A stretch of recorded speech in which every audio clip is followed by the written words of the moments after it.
Are you one of those people that is scared of spending their money in retirement? If so, this video is for you. I'm going to share steps that you can take to get comfortable actually spending the money that you diligently saved for retirement. It's not uncommon. People come to me frequently and they're really, really great savers. They've amassed $1 million to $3 million plus for retirement, but they're scared to spend it. They talk about travel, about supporting their children or grandchildren. They want to take that next step and maybe buy a second home, but they're just clutching onto that money and they can't spend it no matter what. They can't break out of that cycle of saving for multiple decades to spending. So how do you do it? Let's jump into it.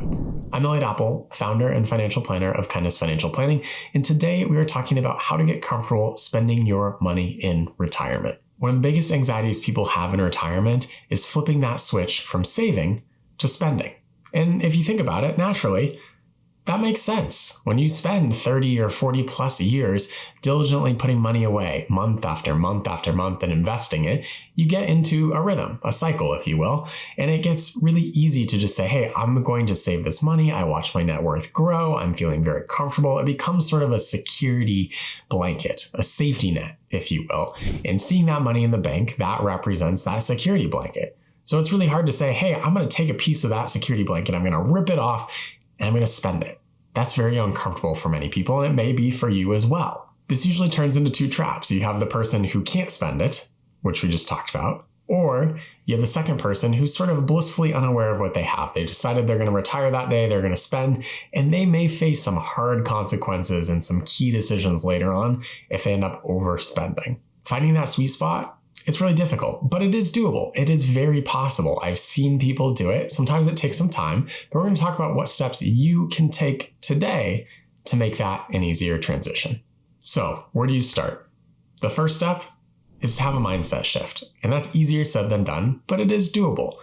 Now, you've probably been saving for multiple decades and deciding to say, hey, I'm going to go from saving money each month to now taking money from my investment portfolio, taking part of that security blanket off and putting it into the real world to spend on things that I enjoy.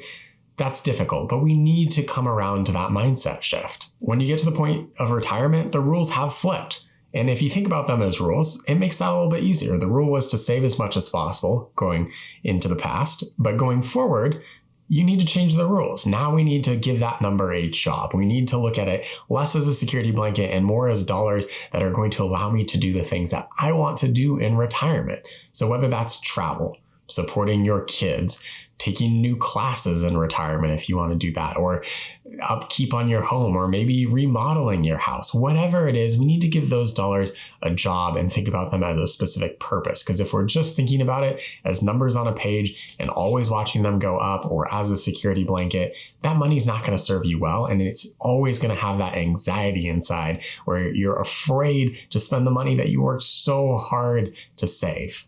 You have to consciously give yourself permission to spend. Don't think about this as reckless. Spending is not reckless. Spending too much relative to what you have is reckless. But my guess is if you're watching this video, that doesn't apply to you. Right now, you're probably scared to spend that money, which is why we need to give those specific dollars a job. We need to create maybe a joyful spending plan, if you will, or a bucket of money that's geared towards just fun. You could even call it reckless spending if it just helps to identify it in that way, even though it's not reckless. Think about this as money where you're giving yourself permission to spend it however you want. It doesn't have to be on something practical or something that you need or something that you've been thinking about. It could be something just for fun. You sacrificed probably a lot of long hours, whether that was nights or weekends, missing kids' sports games, not being there as much as possible. All that money that you saved up, don't let that go to waste. Because if you don't enjoy it, most likely your kids are going to enjoy it, or whoever is due to inherit that money is going to enjoy it. So now is the time to actually take that money and make it enjoyable for yourself. So how do you actually give yourself permission to spend? And that's where step 2 comes into play.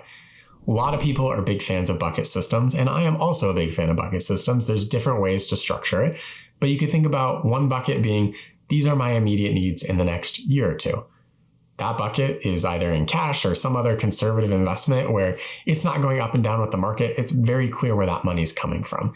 And that oftentimes, in my experience, gives retirees the permission to spend. If you have money regularly coming into your bank account where you see it there available, it's much easier to spend than if it's invested in a brokerage account or somewhere else that is less accessible.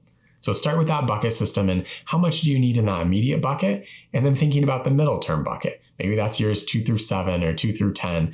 And that's maybe moderately invested. Maybe include some different bonds and some stocks in there where you can take some risk because years 7 are still a little longer away. Whereas the immediate years, maybe that's more conservative because you're going to have that in the near future. You can use bucket 2 to then fill bucket 1 as bucket 1 gets depleted, as you actually spend from your pool of assets and you're doing that to enjoy and you have that mindset shift, you can shift that money. And then bucket 3 is more for long-term growth. That's 10 years plus. And this might be include a bucket for heirs. Maybe that's bucket 4, where that's money that you're unlikely to spend over your lifetime, or you've dedicated a certain amount for legacy planning, and that can be more aggressive. So bucket 3 and 4 are going to be for your future self down the line. And that generally, all else being equal, should be more aggressive. So that way you can earn that higher returns for your future self. When you have that bucket approach, it makes it a lot easier to go through downturns, because when bucket 3 and 4 are down quite a bit, bucket 1 and 2 isn't down as much. And because you know that money is available and there and hasn't fluctuated as much, it's much easier to spend that because you're not spending the piece of the portfolio that has gone down in value quite as much. So this sort of mental bucketing approach, or this earmarking of certain funds for certain timeframes, is really important to help with that mindset shift and make it permissible for you to spend more easily. In addition to the bucket strategy, you could consider using the 4% rule. Again, I'm not a big fan of rules here because it shouldn't be a rule, but it's more of a guideline. And if you're familiar with this, the day that you retire, if you spend 4% of your portfolio adjusted for inflation, there's good odds that that will last 30 years or so historically. And that's gone through some really tough market cycles. Now, people have done different research. Some people have a lower withdrawal rate than the 4%. Some people have a higher withdrawal rate. It all depends on when you retire, what your portfolio looks like, how you're taking these withdrawals. So there's more that goes into this, but having that as a guideline or a framework is helpful. But we don't want to make that a rigid rule. We don't want to say, hey, 4% the first year, and we're only giving ourselves an inflation adjusted raise. In reality, if the market's up more 1 year, you could spend more from the portfolio. And I've seen this with retirees. If you have a really good market year, sometimes you get in that mindset shift and you're like, hey, I do want to do this extra cool thing. Maybe I want to go on a 1 month long vacation in Europe, or I'm going to spend more for the 529 plan for my grandkid. Whatever it is that you want to do, maybe you want to go out and buy a luxury car that you've never been able to purchase before because you have been that frugal person. That's why we don't want to get stuck on this rigid framework of 4% and only that every single year. We want some flexibility in that decision making. In my experience, it's no fun to just spend the same amount every year adjusted for inflation. Sometimes it's more, sometimes it's less. Sometimes we have a health event and we're not able to do as much traveling, in which case maybe we earmark some of that for the next year and spend more. We don't just go back to that same amount that we had earmarked for it. So give yourself flexibility as you consider how you're spending from the portfolio.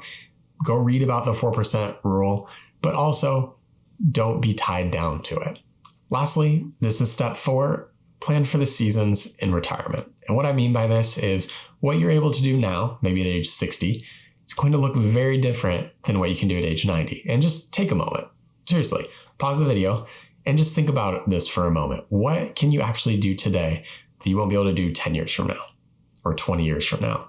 Your 60s and your 70s, probably faster moving years. You can still travel. You can do a lot of things that you want to do. Hopefully health is good and it allows you to go hike or get out more, do whatever you want to do. Late 70s, early 80s, maybe things start to slow down. You can still be active, but it's not active in the same way that you were in your 60s or 70s. And then late 80s, 90s, and beyond, probably doing a lot less at that point. There's a popular phrase out there, the go-go years, the slow-go years, and no-go years. I don't love that framing just because I've seen people that in their 80s, they still do quite a bit and they're quite active. So I don't subscribe to that entirely, but if you think in that terms, great, think in that terms. I just think about this as you can do a lot more when you're younger and those dollars mean a lot more when you're able to do that. So for example, if you want to go on a 2-week bike ride and there's a program out there that does that, what are the odds that you can do that at 90? I'm not saying you can't, But how many 90-year-olds do you see out there today? It's most likely those people in their 60s or 70s who are doing that. So if that trip costs $15,000 and that's an uncomfortable amount because you've never spent that on a vacation, maybe now's the time to do it. What's the regret that you're going to have when you look at 80 or 90 and you're unable to do that and it's something that you always wanted to do? So think about those seasons in life and what you can do in them and try to allocate those dollars in a way that optimizes that. And maybe optimize isn't the right word, but gives you the freedom to enjoy that in that certain period of life. If you understand what is available in those different seasons of life, it becomes more familiar when you read financial planning studies that show most of us follow a spending pattern that is a smile in retirement, where you spend a little bit more at retirement. And then as you hit those middle years, sometimes that declines because you're not traveling as much, you're not doing as much. And then in later years, as you're closer to dying, you have long-term care expenses that usually pop up, but oftentimes they're not for an extended period, but they are there at the end of life. So to frame this in a different way, it might be irresponsible to not spend very much at the beginning part of retirement if you're depriving your future self of things that you won't be able to do later in life anyway. So let's recap. What are the strategies you can do to spend your retirement and feel good about spending it without going broke? One, there has to be a mindset shift. You have to break from those decades of saving to now I need to spend, and don't think about it as a security blanket, but what are these dollars doing for you in retirement?